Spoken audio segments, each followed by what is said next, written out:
0 plus 0 is always equal to 0. This is a really interesting one because I talked to an AI about it, and the AI went into full on make you comfortable and support you mode. And I'm saying you've got to buckle down, and the AI is saying, no, it's all right. It's a stepping stone. So here's what the AI said. You ever get like that sudden urge to, become a productivity guru overnight? Oh, totally. Like last month, I was all about that whole 90 minutes of deep work before email thing. Right. Disaster. Absolute disaster for me, Andy, my inbox. Yeah. But it really got me thinking about all the ways, we kind of get things wrong when it comes to work, especially creative work. Yeah. So we're diving into this really interesting personal reflection today that kind of takes those traditional productivity ideas and flips them on their head.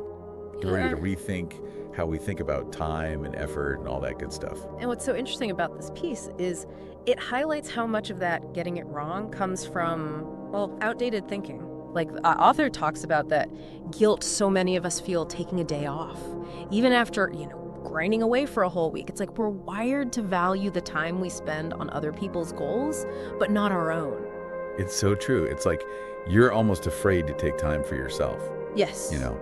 Like I should be doing something productive even when you just need to recharge. Have you ever felt that? All time. The time. It's like this weird guilt-fear combo. Like I feel guilty if I'm not being productive, but then I'm also scared to actually do nothing. And the fear is real. Right. That fear of, falling behind Yeah. in our careers or, not achieving enough, especially when everyone's telling you to hustle all the time, constantly churning out content, Right. But this piece, it makes us question that. Are those fears, are they real, or are they just like leftovers from a different time? Yeah. The 9 to 5, the 40-hour work week, that doesn't work for a lot of us anymore, especially not in creative fields where, you have ebbs and flows. Totally. It's almost like we have to unlearn all the old rules. Speaking of unlearning and rewriting, this next part, this really resonated with me. This whole idea of creative projects just like piling up. Oh, tell me about it. And it's almost like if they're not finished, they equal 0. Yeah. That drawer full of abandoned ideas, the half-written stories. Yeah. It could be so demoralizing. It is. You feel like you've wasted all this time and energy and it's just gone. Right. But what if we shifted our thinking about this? What if we looked at those unfinished projects as like stepping stones? Absolutely. Like each draft, even the ones we abandon, they're all part of the process, right? Yeah. It's all growth. It's about valuing the process and not just the end result, which I think is so freeing. Totally. And the source even gives us 3 strategies for how to approach creative work differently.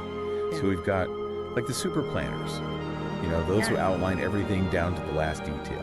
Then there's, the other end of the spectrum, just dive headfirst into the unknown, see what happens. Just go for it, right? Yeah. Don't just create. Exactly. And then you've got the embracing the mess strategy, like revision is your friend. Yeah. It's a process. It's not about instant perfection. Right. And I love that the source acknowledges that there's no one right way to do this.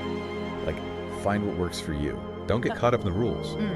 So, what if we actually measured success, not by what we finished, but by what we learned during the process? Oh, I love that. That's such a good point. Even from those abandoned projects. Absolutely. It's about the journey. This whole conversation just makes you really think, what are we holding on to? What old ideas about productivity are we clinging to that maybe aren't serving us, especially in the creative world? It is. It's a journey. Yeah. Figuring out what fuels your creativity, what makes you excited to work. So we want to know, have you ever felt that pressure to constantly create? That guilt when you actually take time for yourself?